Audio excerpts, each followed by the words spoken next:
Well,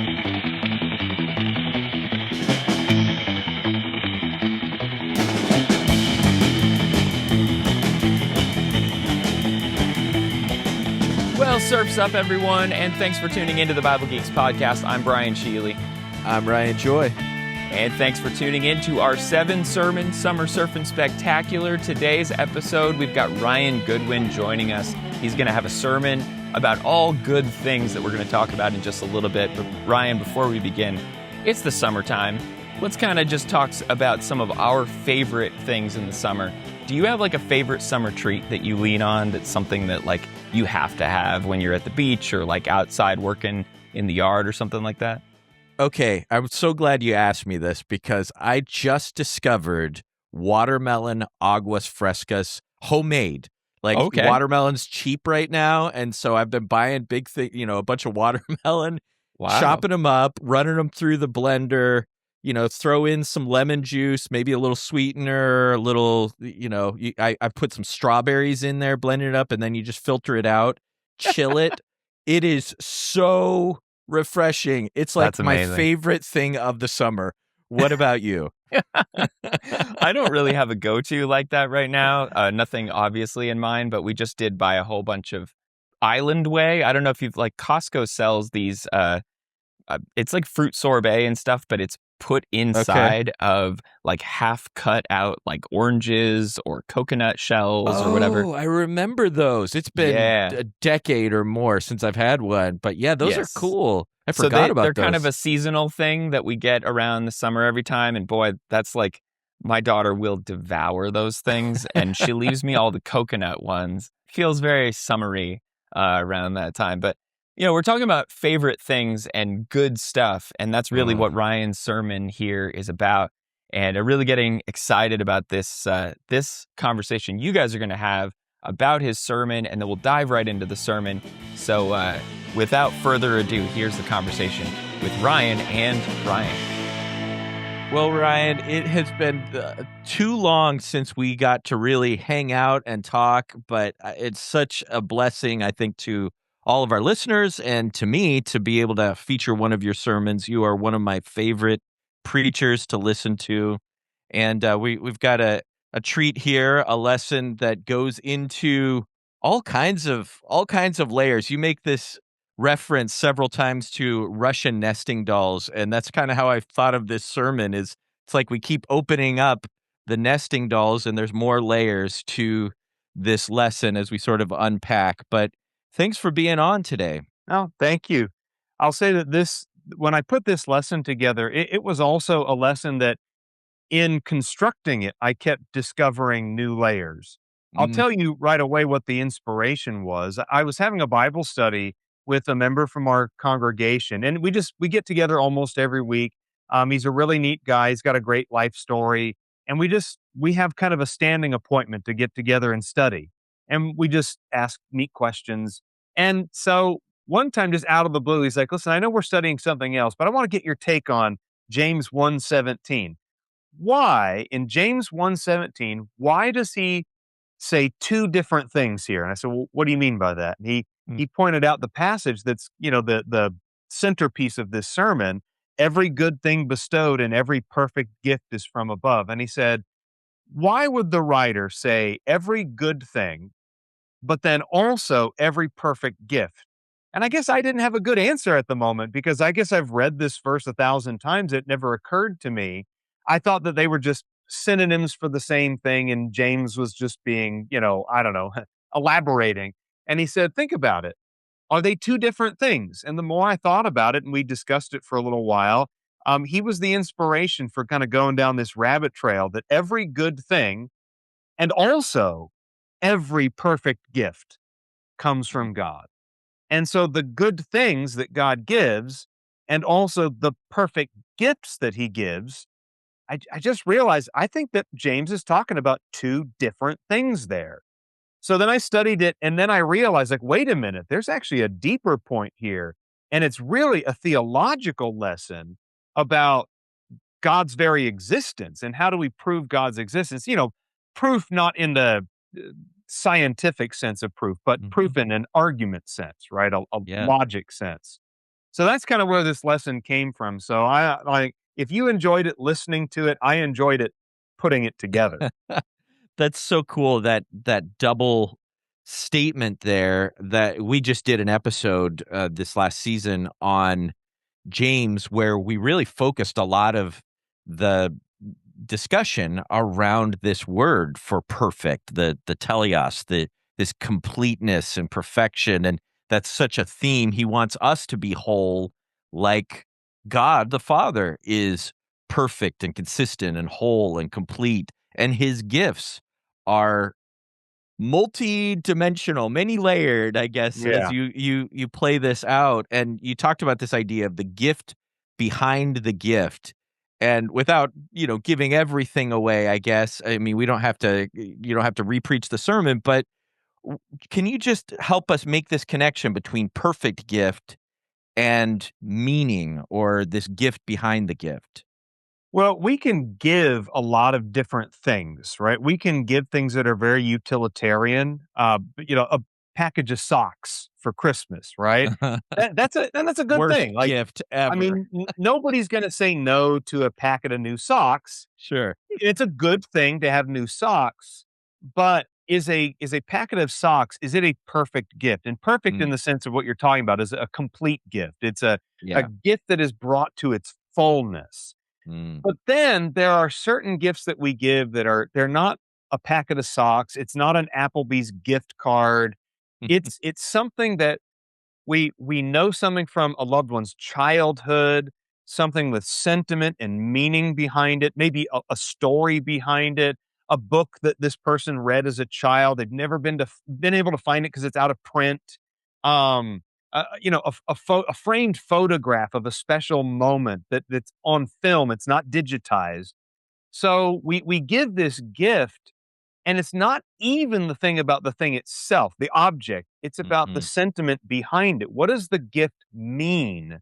The gift means love. The gift means memories. The gift means connection to other people and relationship and special moments. And so there Mhm. is a gift behind the gift when you put thought into it, at least. Again, we're talking about Yeah. the difference between a pair of socks and an object that is deeply sentimental and has meaning behind it. It's the meaning that's the gift, not the thing itself. Yeah, we sometimes say almost dismissively, "Well, it's the thought that counts for a for a bad gift." But really what we're talking underneath that is that idea of like whenever somebody you said something 6 months ago about something you love just as a throwaway line in a conversation and they remembered and it shows up, in December as they're giving you a Christmas gift and okay, they care. The gift behind the gift is their love, their friendship, there is meaning in this gift.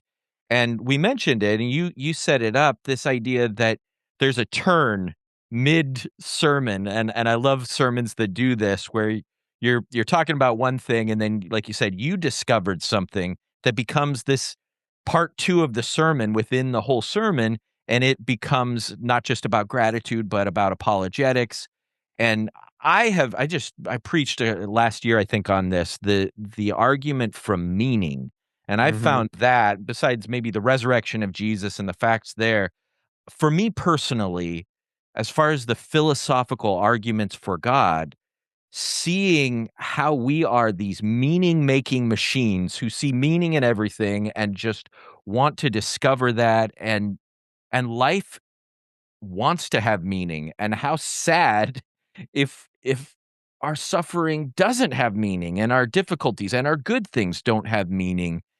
But you really unpack that, and I wonder if you could just give a summary of how good things with rich meaning behind them point to a reality beyond this material world. So what I really like about and again, I won't give away the sermon, but and none of this is original to me, of course. I mean, if you read a lot of C.S. Lewis, and if Mm, you read a lot of G.K. Chesterton, who inspired a lot of what C.S. Lewis wrote, you're going through Mere Christianity, right? right. When you read a lot of the great thinkers, philosophers, writers, and theologians on this subject, this is not original to me. But when you read their material, they also point to the fact that all of human experience militates against a meaningless existence.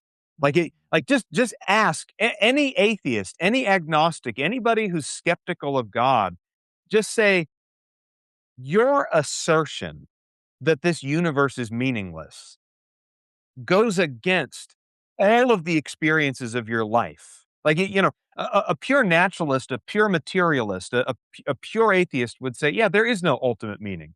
We're just cells bound together for a time until we begin to decay, then we fall apart, and our cells just fall apart. We become dirt in the ground. And in a million years or a billion years or 10 billion years, the sun is going to burn itself out, or we're going to get hit by an asteroid and our atmosphere is going to.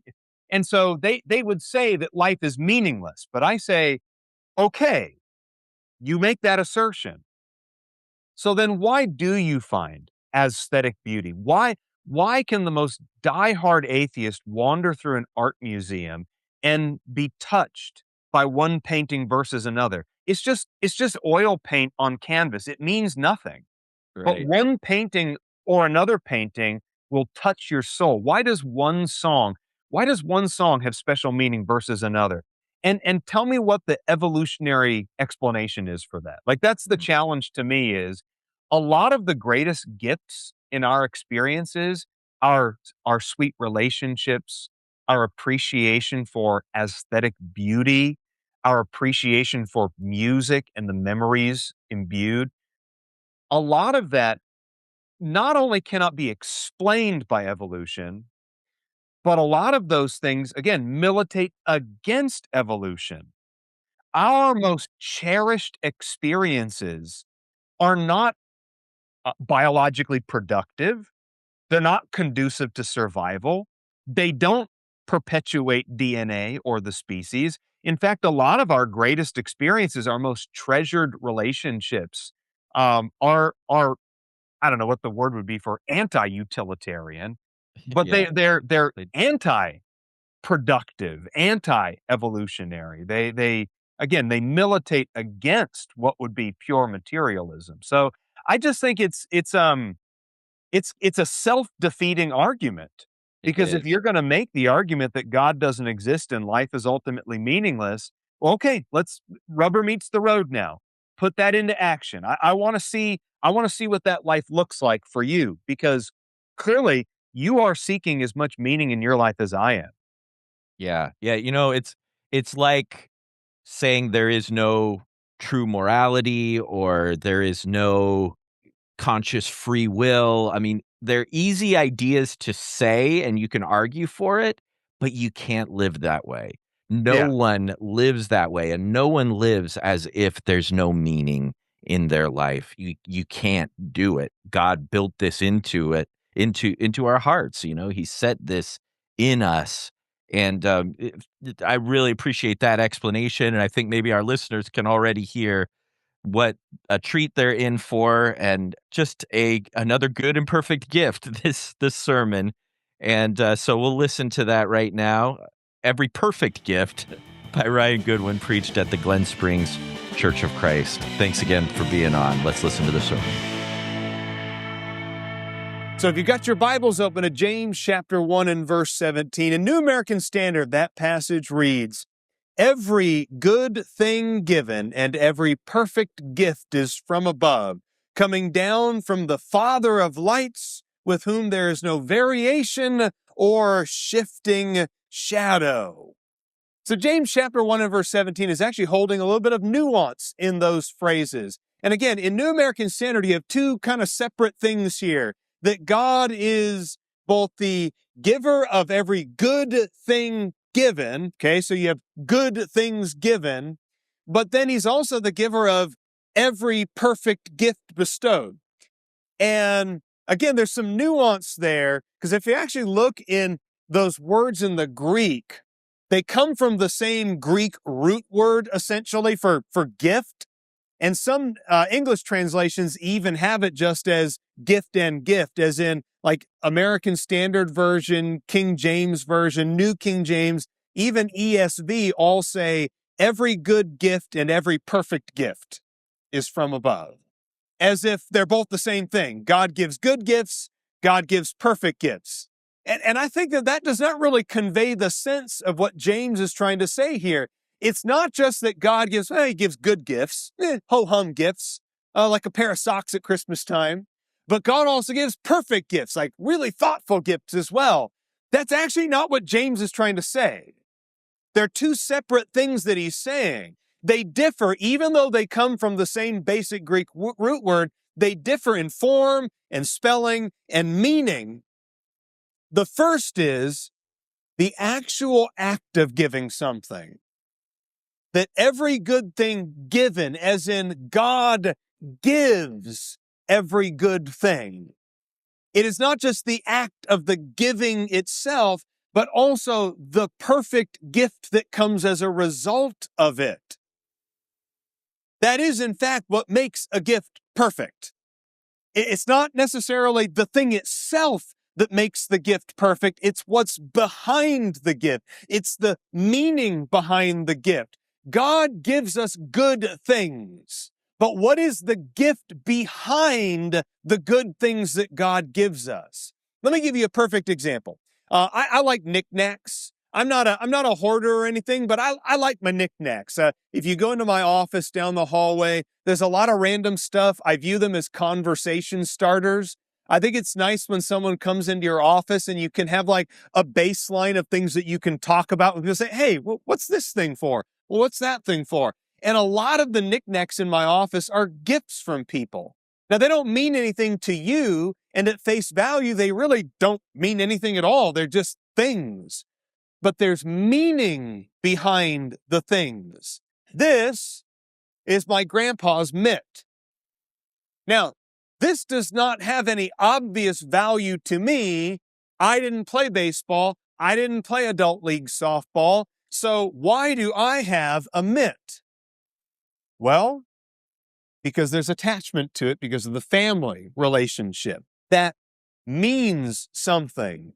This, I kind of have a thing for Russian nesting dolls. Not like a big thing or anything. I have a small collection of Russian nesting dolls, okay? But this is me as a Russian nesting doll. If you look closely at it, that's me. And guess what's inside? Rebecca. And guess what's inside of that? Sterling. And what's inside of that is Heidi. And what's inside of that is Bennett. And what's inside of that is a little tiny baby May. Somebody made these for us. Hand painted these, a friend of mine. Now, to you, it's just Russian nesting dolls, but to me, it's friendship and memories and relationship with very special people from our past. This is an iron spike. This is a replica of what a Roman iron spike was. Now, Romans used these for building bridges and buildings and those sorts of things. Very common sort of thing in Rome. And so you would think like basically a giant Roman nail doesn't have much meaning. It has about as much meaning as like your leftover like nuts and bolts box that you keep in your garage in your toolbox. But a friend of mine who works with iron made this for me a long time ago, 23, 24 years ago, something like that. And he made this for me and said, yeah, this is what the Romans used for making bridges and buildings, but it's also a pretty accurate replica of what they would have used to crucify Jesus. And so a very common object, a little bit of iron hammered out, actually has a ton of meaning behind it. It's just a mitt. It's just some wood and paint. It's just a piece of iron. But there's a perfect gift behind those things. It's the gift behind the gift. God doesn't just give us good things. God gives us good things and perfect gifts. God gives us air to breathe and soil to grow things and food and plants, vegetables and fruits. God gives us the beauty of the stars and the other heavenly bodies. God gives us our own physical bodies and all of the advantages to that. These are good things that God gives. But there are gifts behind the gifts that are of so much more value. Really, every gift that we give has more or less meaning attached to it, going beyond things like a package of socks or an Applebee's gift card. A thing given is more than just the material object itself. It's the sentiment, it's the memory, it's the fostering of trust, building relationships, expressing love, expressing gratitude. Objects, after all, mere objects, can be purchased or stolen or thrown away in the trash. They may deteriorate and fade and become useless or ill-fitting. But the real gift behind a gift may last forever. Now, the reason why we're able to detect this gift behind the gift is because we're made in God's image. We are like God. We understand and have an innate awareness of the value of emptying ourselves and giving gifts to other people. Jesus even points this out in Matthew chapter 7. He talks about our ability to discern and understand good gift giving.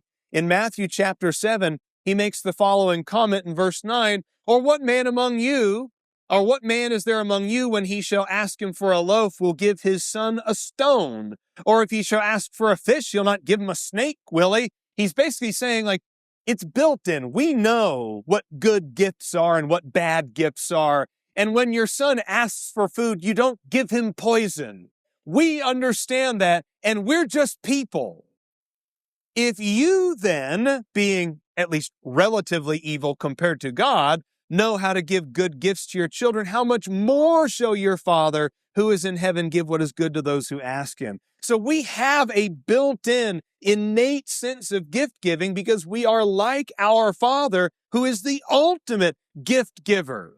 From the creation account, we can see all future gifts modeled by God. Just read Genesis chapter 1 and Genesis chapter 2, and you can see every single gift that you've ever given, at least gifts that you've given with some thought behind them, modeled in the creation of this world and of man and of everything that dwells on this beautiful planet of ours. From the creation account, we have the gift of life, of will, of intelligence, of family, of relationships, of food, and ultimately even of grace, which is the great theme that's carried throughout the scriptures and especially into the New Testament. Grace is described as a gift in various passages. In Ephesians 2 and verse 8, for by grace you have been saved through faith, and that not of yourselves, it is the gift of God. Romans chapter 6 and verse 23.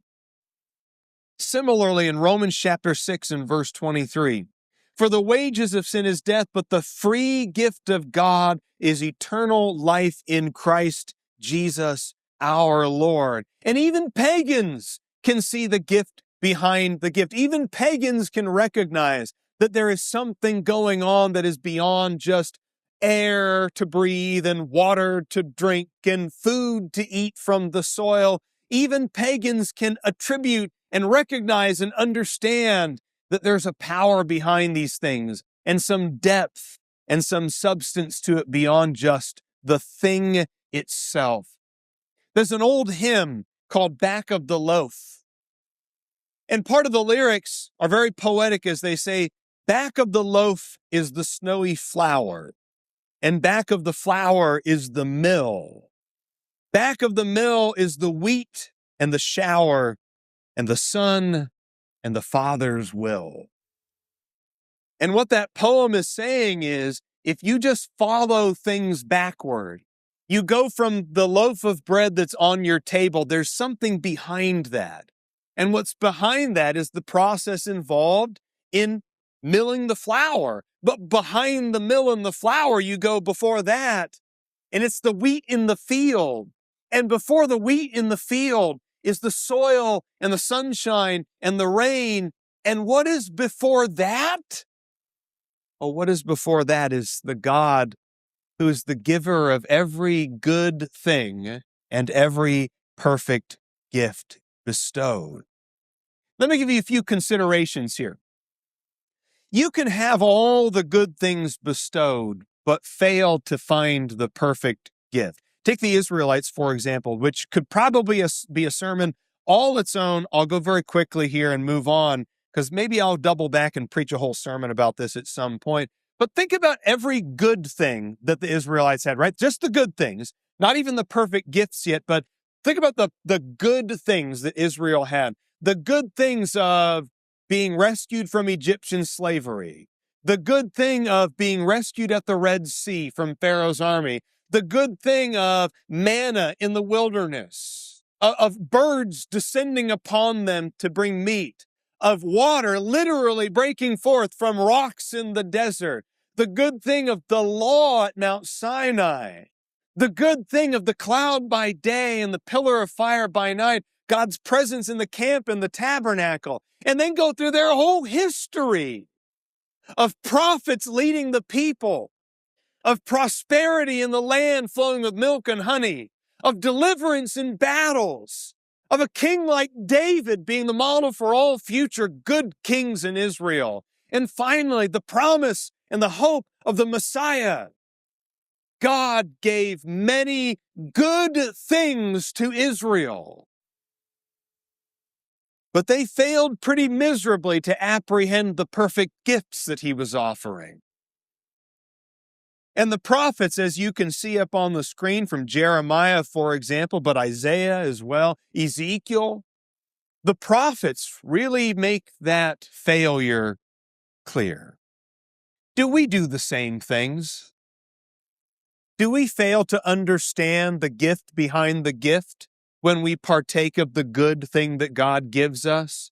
Again, the material things, our homes, our food, our bodies, the spiritual things, the hymns that we sing, the supper that we partake of every first day of the week. Do we also fail to apprehend the good and perfect gift behind the thing itself? Are you grateful for your suffering, for your trials?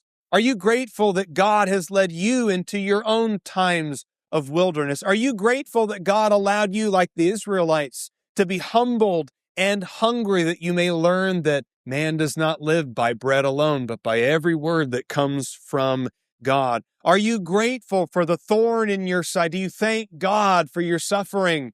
Because you know that suffering leads to endurance, and endurance has a perfect result, that you're perfect and complete, lacking in nothing, like James chapter 1 says. Do we give good gifts in such a way that we achieve the perfect gift with other people? When it comes to our riches, like 1 Timothy chapter 6 points out, to instruct those who are rich in this present world to learn to share and give to other people, that they may store up for themselves a better treasure, the treasure Jesus alluded to in the Sermon on the Mount in Matthew chapter 6. When we practice our charity, do we only practice it to be seen by men, or do we practice our charity to be seen by God, who is a secret God, who sees in secret and will reward us in Matthew chapter 6? What about gifts that foster nourishing and cherishing in our families and in our relationships? We have in God modeled the great gift giver, who not only gives the good thing itself, but imbues the good thing with beautiful meaning and a perfect gift that goes beyond the material.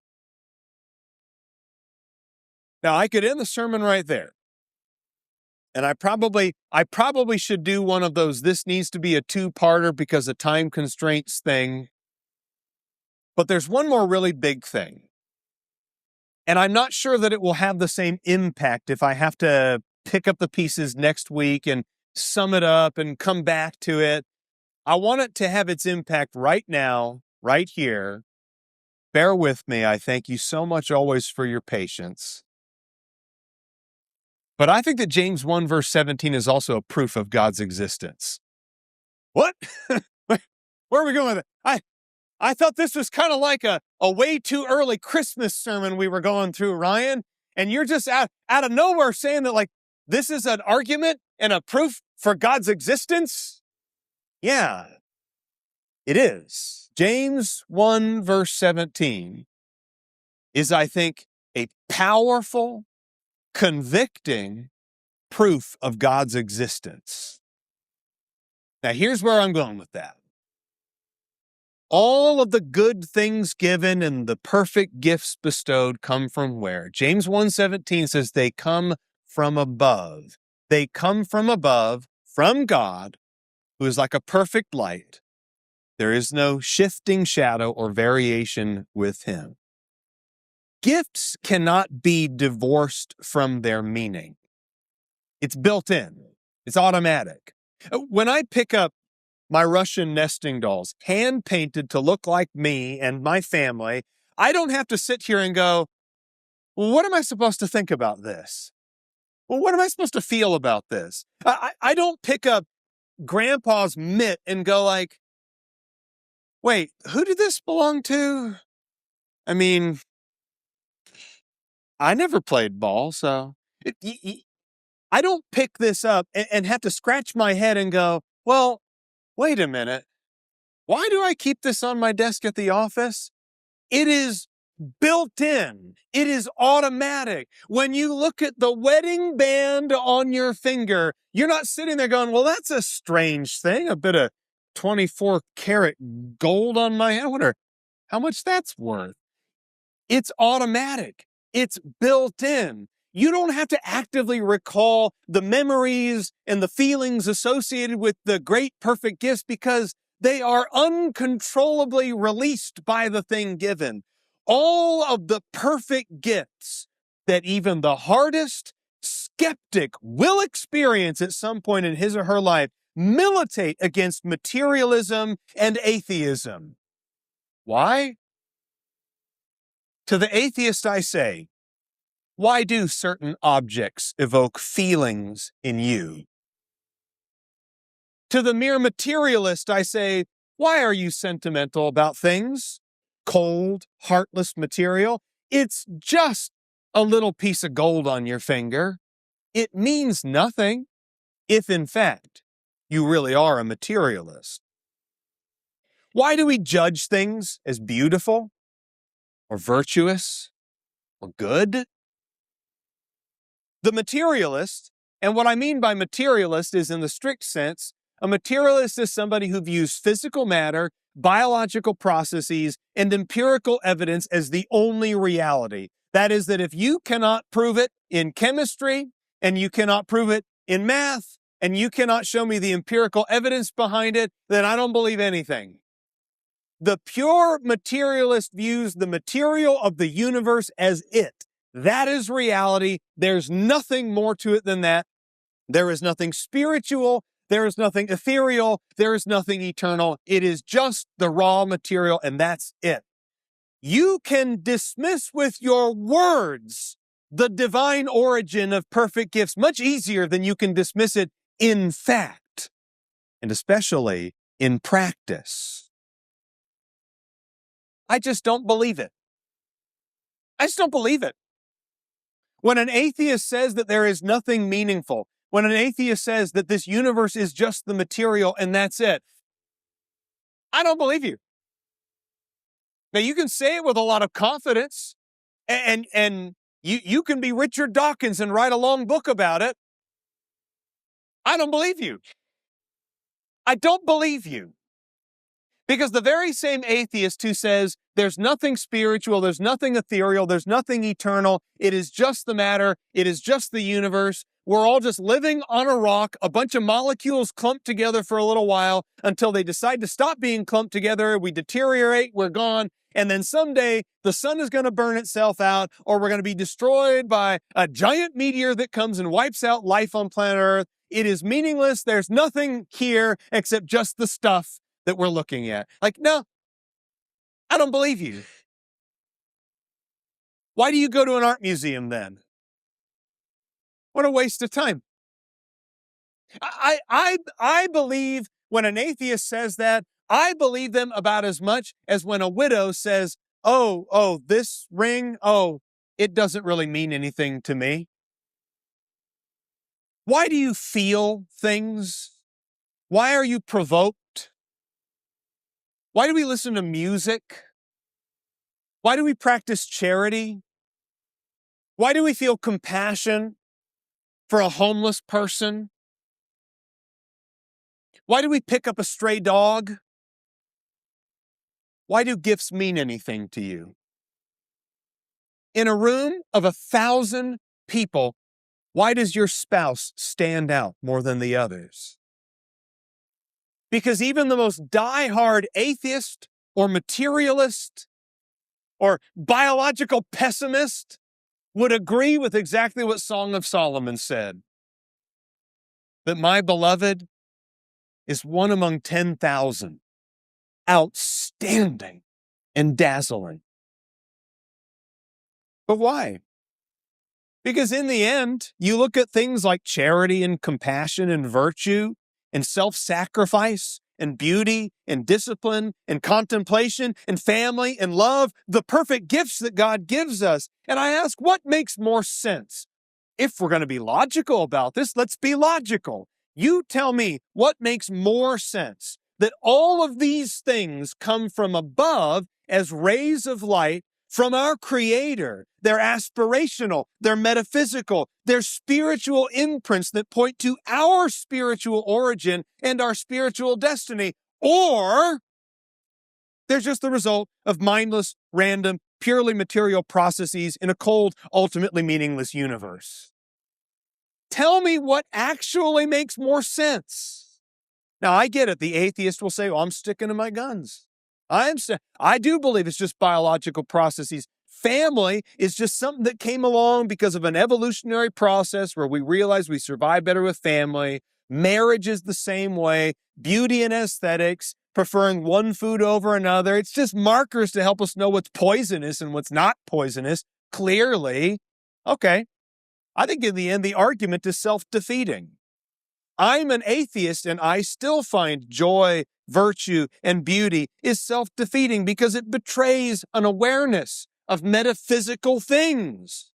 Many, if not all, of the perfect gifts actually undermine evolutionary progress. Why would you give up some of your food to feed a stray dog on the side of the road? Why in the world would you prefer one mate over another mate in spite of that mate's physical imperfections? Many of the perfect gifts undermine evolutionary progress. They undermine stark material pessimism. They undermine biological determinism. Because the moment that we step outside of biological determinism and evolutionary progress, and we start to care and love and give, I think the whole argument just falls apart like a Jenga tower.